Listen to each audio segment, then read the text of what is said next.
Hey everyone, welcome back to another live website audit. This is my weekly show where I go live and review a fellow business owner's website, maybe talk about their SEO and suggest changes. Even if this isn't your website, you can tune in and watch and probably get some own takeaways and action steps for your own website.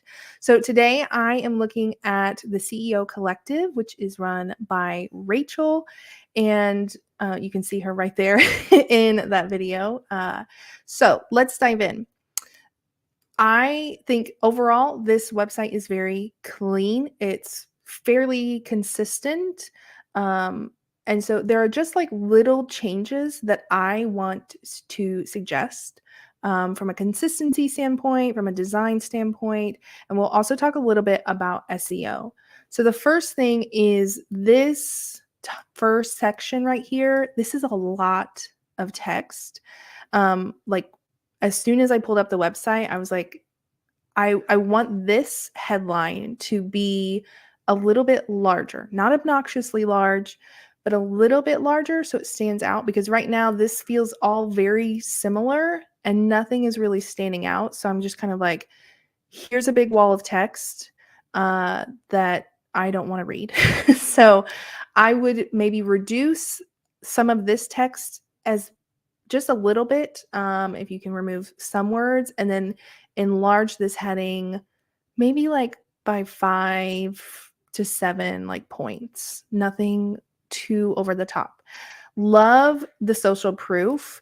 If you are an entrepreneur and you have had big press features, podcast interviews, anything like that, having press like this is such a good idea because it really lends to your credibility and authority.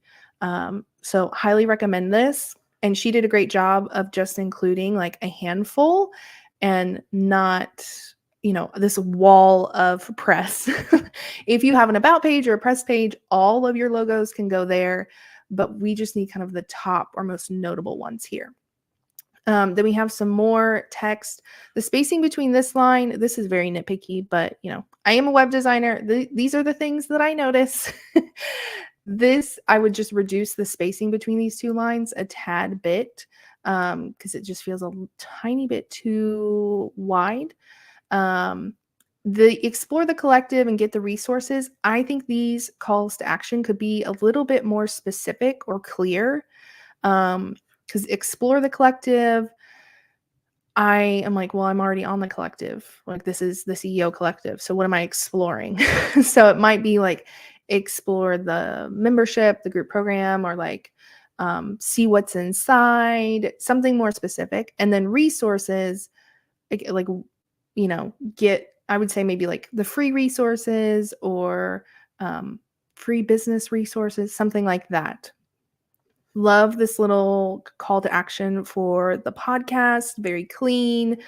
People can identify the podcast by the artwork when they go over to iTunes or Spotify or whatever. So that's good. The CEO success stories.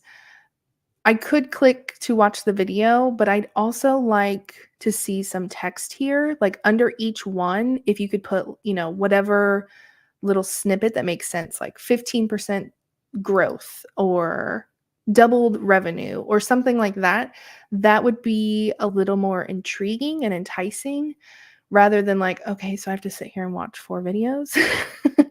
And then meet the collective.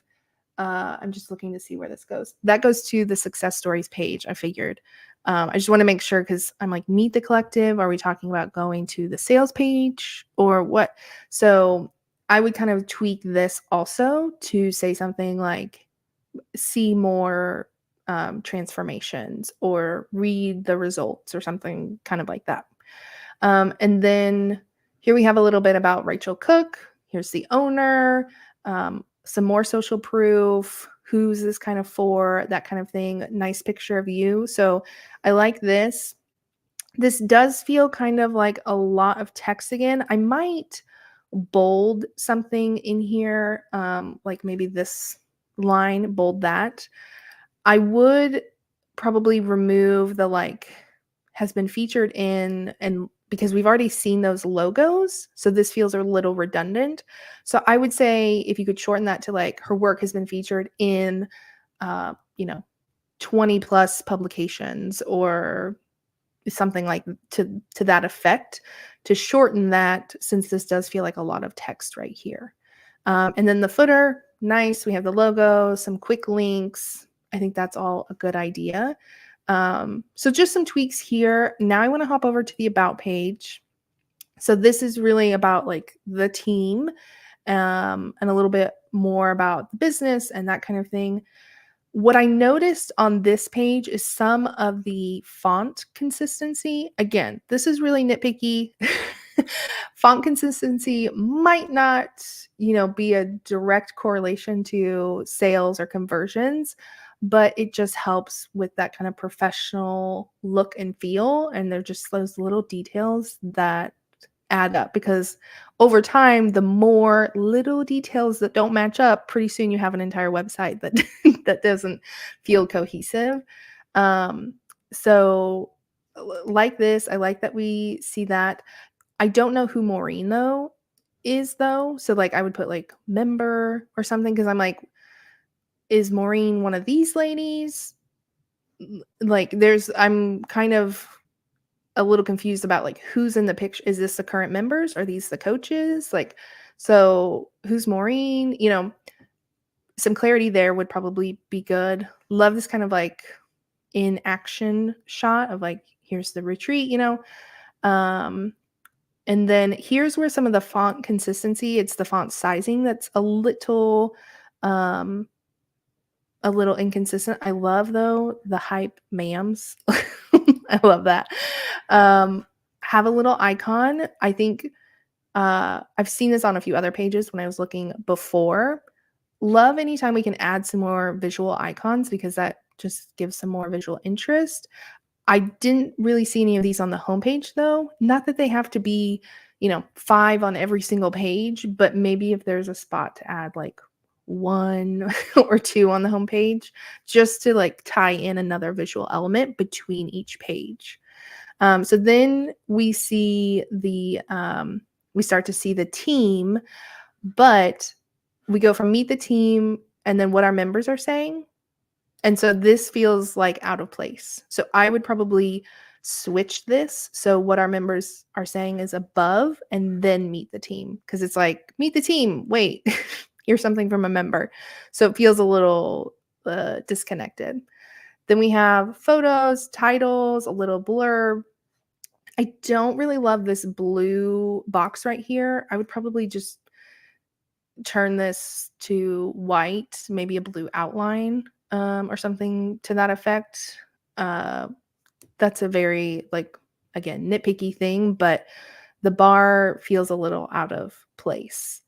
Love the little quotes. Like that's fun. And then we meet Rachel. This feels like a lot of text, which we do want to know about Rachel, her experience, her expertise, background, but this could be broken up more instead of just here's a very long column and I've got 3 other pictures over here. So I would split this up where there's kind of some maybe a few paragraphs and then like I would cut it off here and then start a new section, maybe a slightly different background color.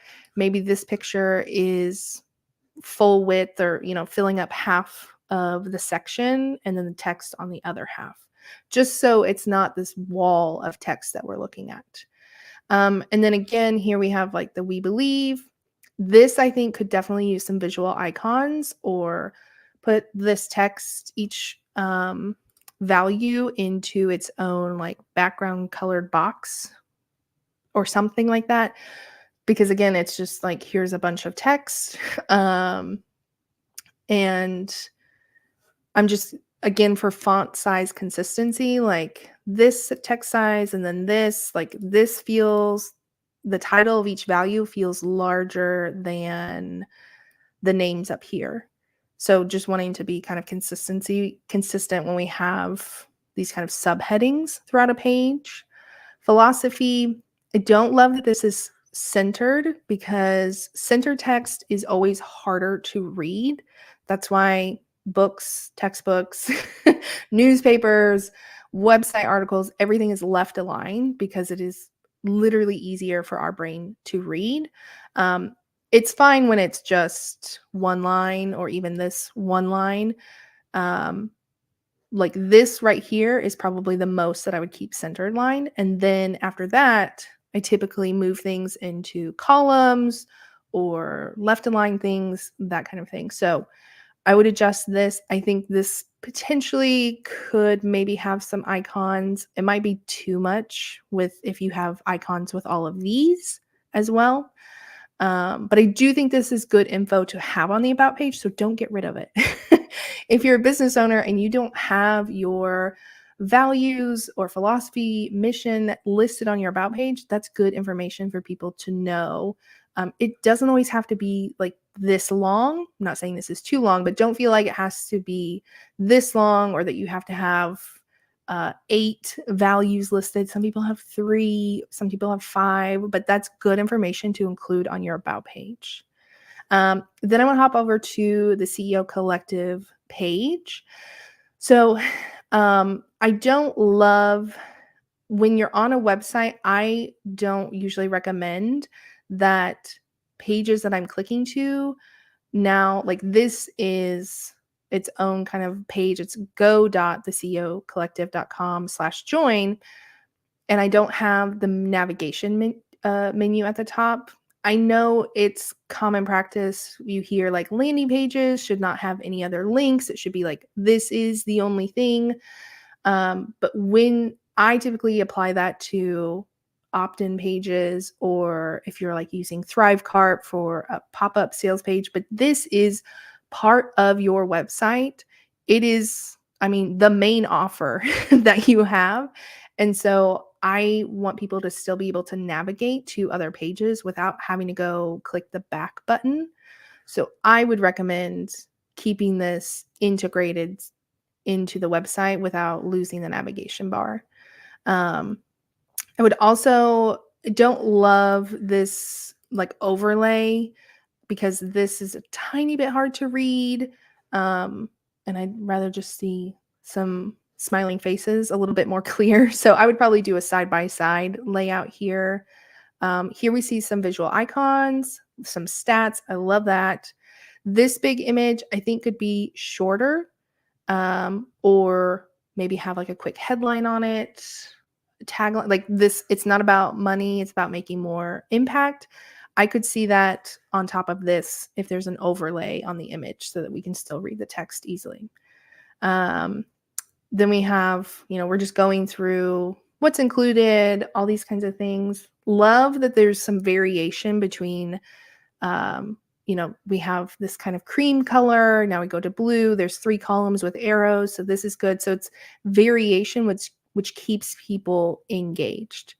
This one starts to feel a little uneven. So I would probably, instead of a right side just list, I would change this to columns again.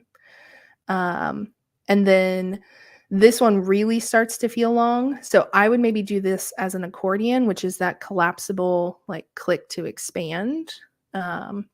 Because clear vision and values, like I can see that and kind of understand as a business owner, especially for your target audience, like they're going to understand, okay, we're going to talk about vision and values, 90-day plan. I might click to expand that as to, what exactly is the 90-day plan that we're referring to? Are we talking about a content marketing plan, business plan, whatever?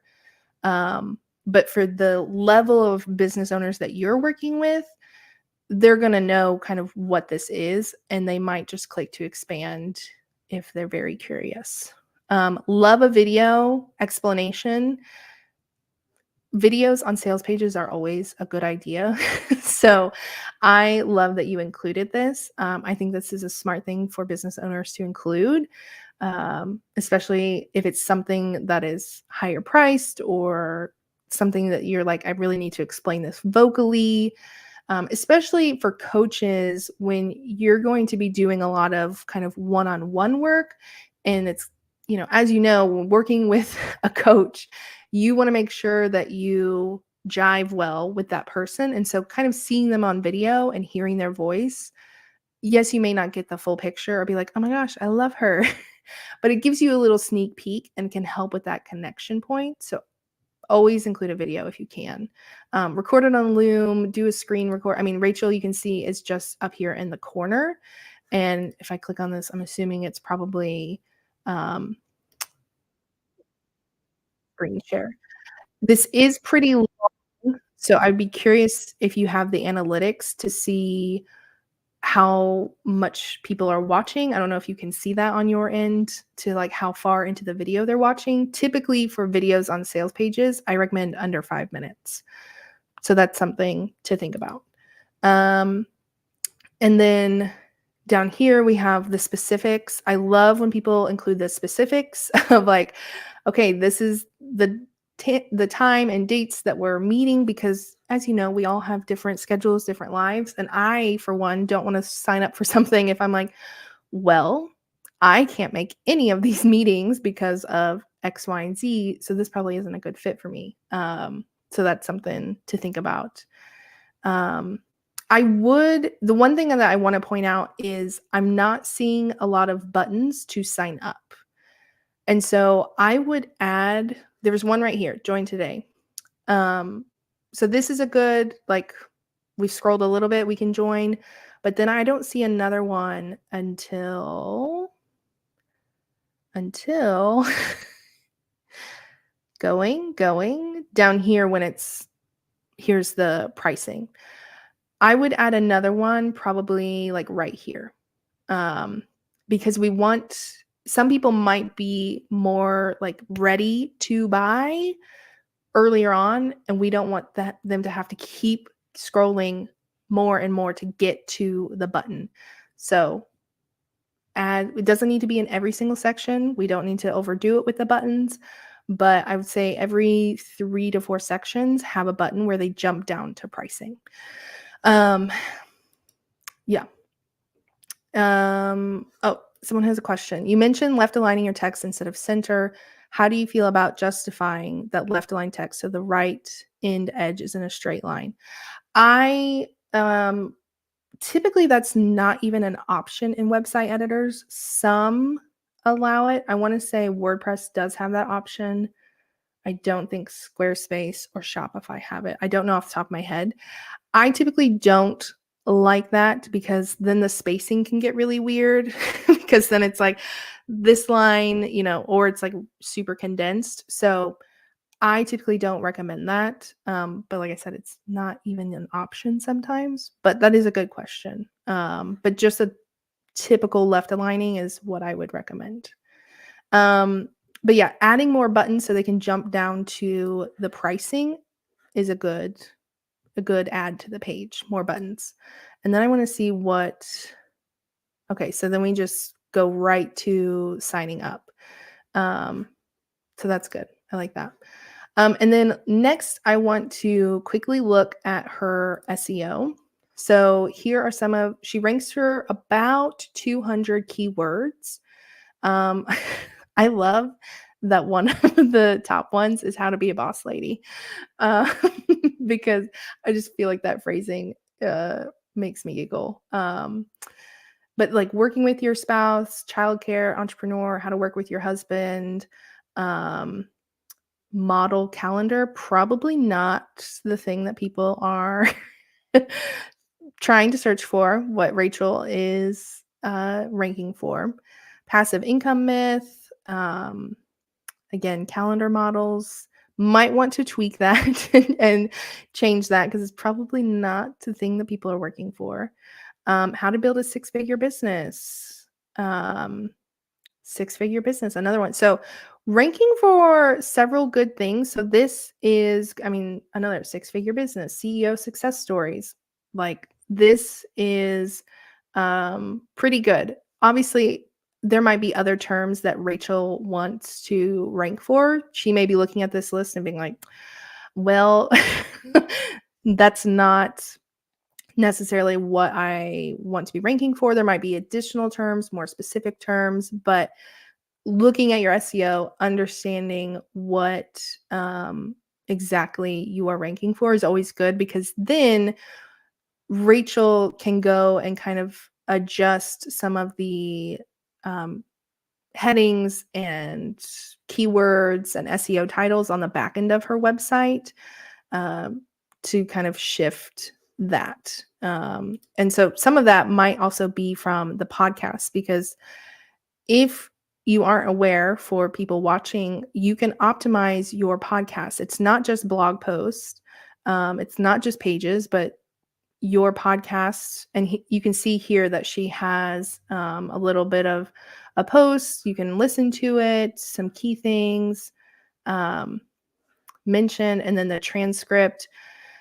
I On one hand, are people really going to read this whole entire transcript? No, but sometimes if you have the bandwidth or team member or the budget, I love to recommend people kind of condense the transcript into a more readable blog post. So it's still a blog post. You can still keep the podcast player, but it's broken up into a blog post where you have the subheadings, you have little, pieces pulled out, quotes, etc., but it's more readable than like trying to scan through this entire transcript. So I love, for instance, castmagic.io is a tool I use for my podcasts and videos, and it will give you kind of a summary and make a shorter blog post out of that transcript. So overall, Rachel has a great site. There's just a few tweaks I would make for consistency, for better legibility, and for SEO.